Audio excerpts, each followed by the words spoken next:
मी doctor Deepak Panpatte. सध्या आपण मोहनबागेमध्ये आहे. मोहनबाग ही उदगीर इथे आहे. हे सर्व जे प्लांट दिसत आहेत तुम्हाला, झाडे जे आहेत ते आंबा आणि त्याच्यामध्ये जे हापूस म्हणतो अल्फान्सो या जातीचे आहेत. आणि सध्याचं जर बघितलं सध्या तुम्ही, तर सध्या मोहनबागेमध्ये आता आंब्याची ही परिस्थिती आहे की जे फ्लॉवरिंग आहे ते फ्रुटिंगमध्ये कन्वर्ट होत आहे. आणि त्याचं एक ज्वलंत उदाहरण या ठिकाणी तुम्हाला तुमच्या डोळ्यासमोर दिसत आहे.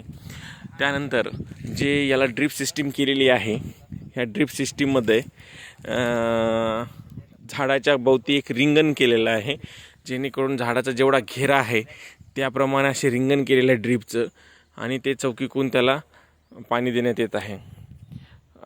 सध्या परिस्थितीमध्ये काय आहे की झाडाला जे गरज असते, आपण जे ताण देतो जेव्हा फ्लावरिंगच्या ताळामध्ये की फ्लावरिंग जास्त यावे, जर पाणी जर सोडलेलं असेल तर फ्लावरिंग कमी येते किंवा फ्लावरिंग येतच नाही. ताण झाडाला महत्त्वाचा असतो. ताण देण्यासाठी पाण्याचा त्याला आपण पाणी देत नाही. पण जेव्हा आपण पाणी द्यायला सुरुवात कधी करतो, जेव्हा हे आंबे जे फ्रुटिंग आहेत ते एक हरभऱ्याच्या साईजचे झाले की तेव्हा आपण त्याला पाणी देण्यास सुरुवात करतो झाडाला. पण ते एवढ्या दिवसाचं तहानलेलं झाड जे आहे ते एकदमच पाणी देता येत नाही फ्लडिंग सिस्टीमसारखं. तर त्याला अशी ही मोठी जर झाडं असतील साधारणतः 15-20 फुटाचे, तर त्याला अशी साधारण त्यांची जी सावली पडते झाडाची चौकी बाजूनं, ते घेऱ्याचं असं एक मस्त रिंगण करून घ्यायचं ड्रीपचं. आणि त्यानंतर थोडं जेव्हा हरभऱ्याच्या साईजचे होतील फ्रूट, त्यावेळेस त्याला आपण पाणी चौकीकून द्यायला सुरुवात करतो. पण काही दिवसाला असं वाटते आपल्याला की थोडंसं जरी गॅप पडला तर आपल्या जे रानामध्ये खडोळी वगैरे आहेत त्याला तहान लागलेली असते, आणि ते काय करते, असे ड्रीपला कुरतडण्याचं काम करायला सुरुवात करते.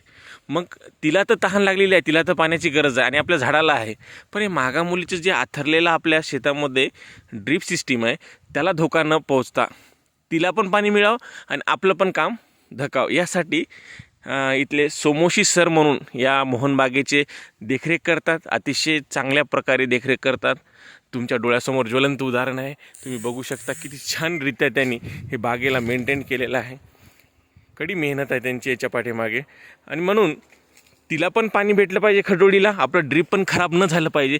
त्यामुळे त्यांनी घरात जे आपण डबे आणतो, कॅन आणतो तेलाचे, ते तेल झाल्यानंतर आपण फेकून देतो, पण त्याला त्यांनी रियूजमध्ये कसं आणलं ते इथं ज्वलंत उदाहरण आहे. बघू शकता तुम्ही, त्या डब्याला त्यांनी सेंटरमधून कट केलं आहे आणि एक बाजू इथं त्यांनी जमिनीमध्ये ठेवलेली आहे राहून, आणि दुसरी बाजू दुसरीकडे ठेवलेली आहे, जेणेकरून याच्यामध्ये त्यांनी स्वच्छ पाणी पण टाकलेलं आहे. जेव्हा खडोळीला तहान लागेल ते ड्रीपकडनं जाता ह्याच्यामधलं पाणी पिईल, म्हणजे तिचं पण तहान भागेल आणि आपलं पण या शेतामध्ये जे ड्रीप आथरलेलं आहे त्याचं पण संरक्षण होईल.